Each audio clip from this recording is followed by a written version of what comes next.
Hai, kenalkan saya Ilis Kairunisa. Saya dari Prodi D4 Kebidanan Universitas Nurul Hasanah Kutacani.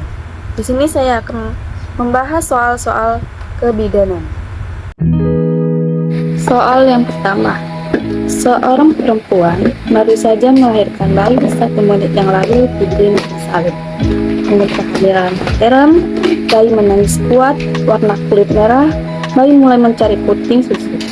Setelah 1 jam dilakukan pemeriksaan antrometri dengan hasil BB bayi 3.800 gram, PB-nya 56 cm, kulit lanugo sedikit, LK 34 cm, LD 30 cm. Pertanyaannya adalah, diagnosis apakah yang paling mungkin pada kasus tersebut?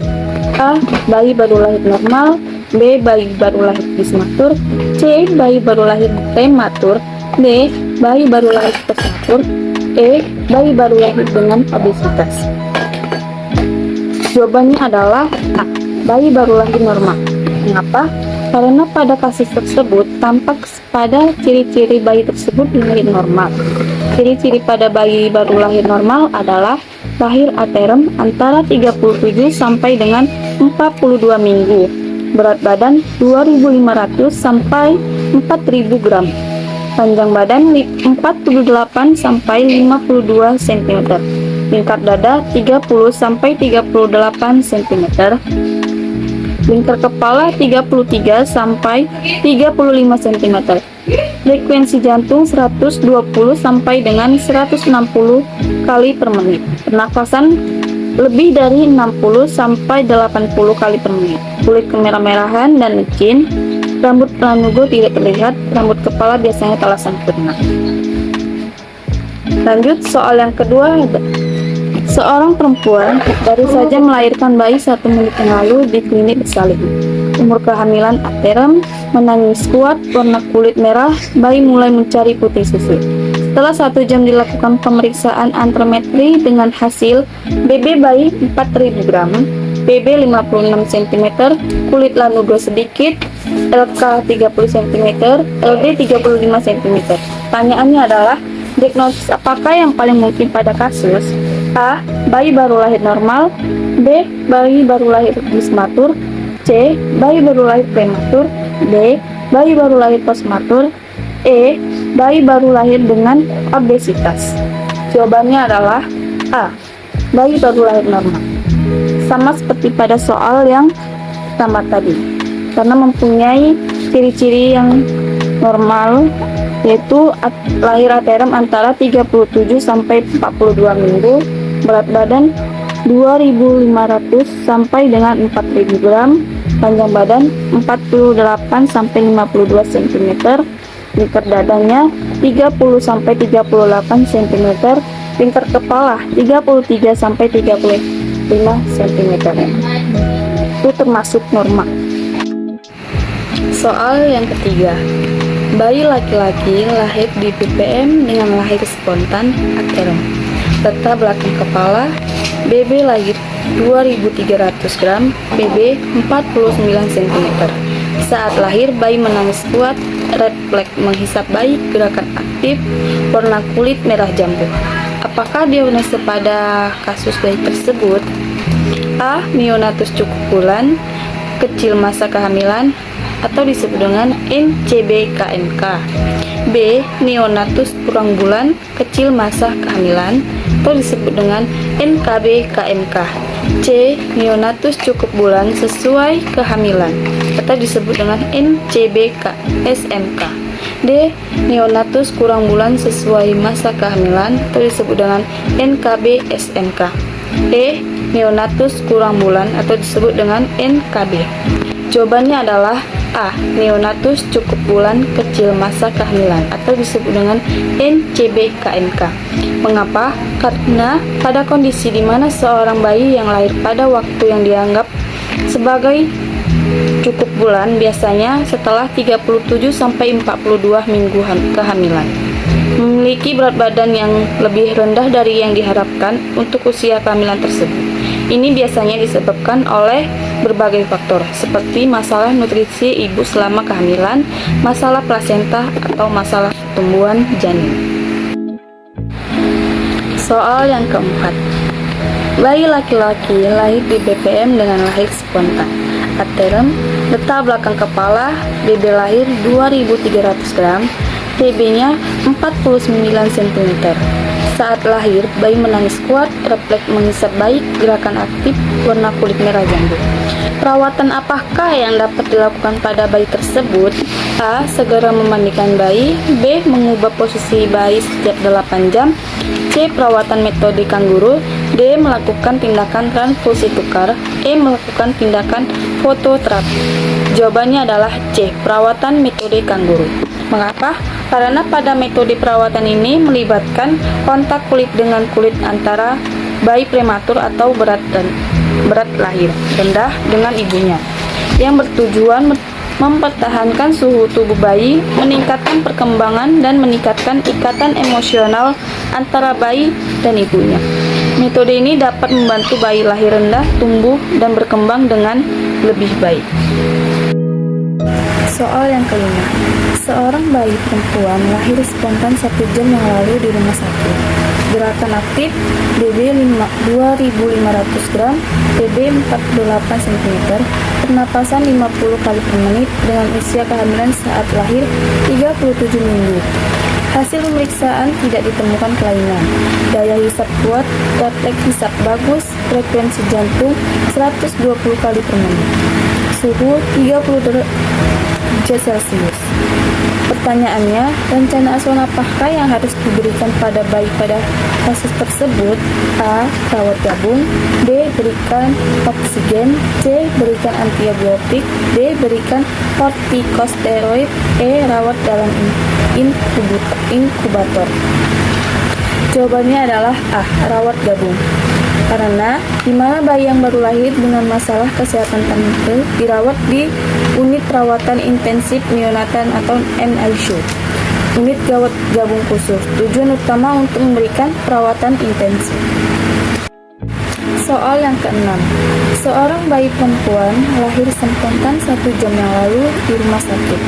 Gerakan aktif, BB 2500 gram, TB 48 cm, pernapasan 50 kali per menit. Dengan usia kehamilan saat lahir 37 minggu. Hasil pemeriksaan tidak ditemukan kelainan.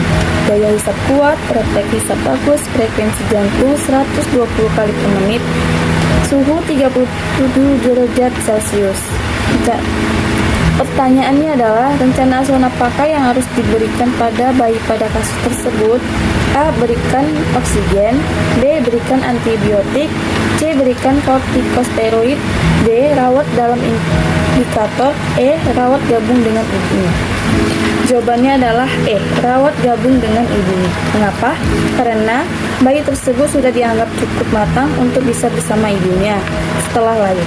Rawat gawat memungkinkan ibu dan bayi tetap bersama di ruangan yang sama, sehingga memudahkan ibu untuk memberikan perawatan, menyusui, dan merawat bayinya secara langsung. Hal ini juga dapat memperkuat ikatan antara ibu dan bayi. Namun, keputusan ini juga bisa bergantung pada kondisi kesehatan bayi dan ibu. Soal yang ketujuh. Seorang bayi perempuan lahir spontan 1 jam yang lalu ditolong oleh bidan. Aktif, menangis, warna kulit merah, BB 2400 gram, TB 48 cm, RR 40 kali per menit dengan usia kehamilan saat lahir 36 minggu. 30 menit kemudian terjadi penurunan suhu sampai 36 derajat Celcius. Pertanyaannya, apakah tindakan bidan pada masalah tersebut? A. Rujuk segera. B. Rawat gabung. C. Membedong bayi. D. Metode kanguru. E. Memasukkan inkubator. Jawabannya adalah D. Metode kanguru. Mengapa? Karena metode kanguru biasanya digunakan pada bayi yang lahir prematur atau berat lahir rendah di mana perawatan intensif di inkubator mungkin tidak tersedia. Lalu tujuannya yaitu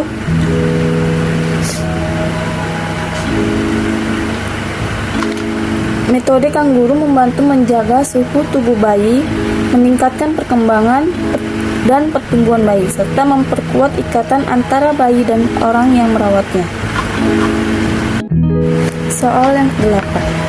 Seorang bayi laki-laki baru saja dilahirkan di BPM secara spontan. Bayi menangis kuat, kulit kemerahan, dan bergerak aktif.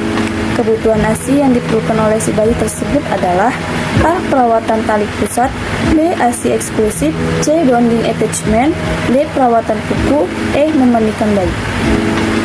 Jawabannya adalah C. Bonding attachment, yang artinya adalah kontak awal antara ibu dan bayi setelah kelahiran untuk memberikan kasih sayang yang merupakan dasar interaksi antara keduanya secara terus-menerus.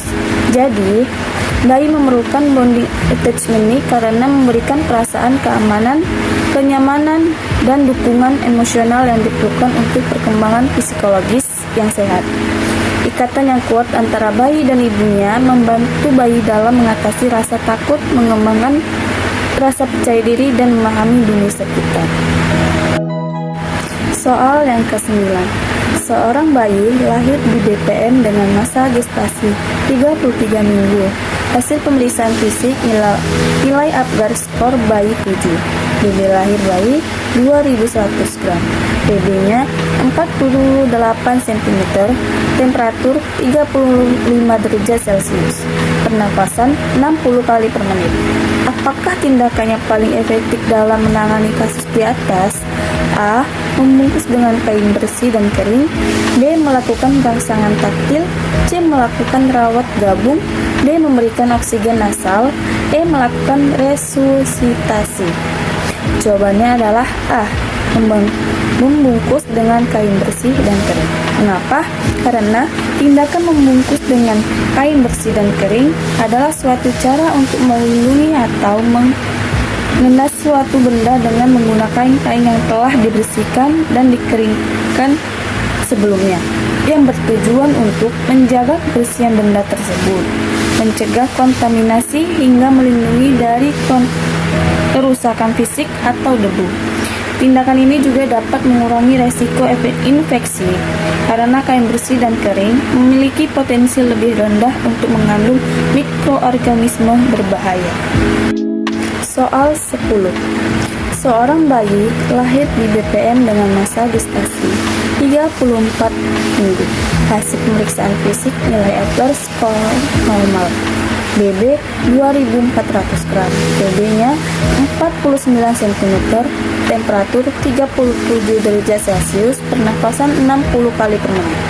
Pertanyaannya adalah, apakah tindakan yang paling tepat pada bayi di atas? A. Mempertahankan suhu tubuh. B. Mempertahankan oksigenasi. C. Memenuhi kebutuhan nutrisi. D. Mencegah dan mengatasi infeksi. E. Mengatasi hiperbilirubinemia. Jawabannya adalah A. Mempertahankan suhu tubuh. Mengapa? Karena tindakan ini adalah usaha untuk menjaga suhu tubuh bayi agar tetap stabil dan dalam rentang yang aman. Bagi bayi yang terutama yang baru lahir memiliki susunan termoregulasi yang belum sempurna, sehingga mereka rentan terhadap perubahan suhu yang ekstrim. Tujuan dari tindakan ini adalah untuk mencegah bayi mengalami hipotermia atau suhu tubuh terlalu rendah, atau hipertermia, suhu tubuh terlalu tinggi yang dapat berpotensi berbahaya bagi kesehatan bayi. Soal 11. Nyonya L datang ke Posyandu tanggal 7 Mei 2012 untuk memeriksakan usia bayinya. Lina lahir tanggal 1 Desember 2011 di BPS dengan BB lahir 3125 gram, BB-nya 51 cm. Asupan nutrisi yang diberikan untuk bayi Nyonya L sebagai bentuk attachment adalah A. ASI eksklusif, B. Bubur susu tambah ASI, C. Bubur nasi tambah ASI, D. Nasi lembek dan tambah ASI, E. Nasi dewasa. Jawabannya adalah A. ASI eksklusif.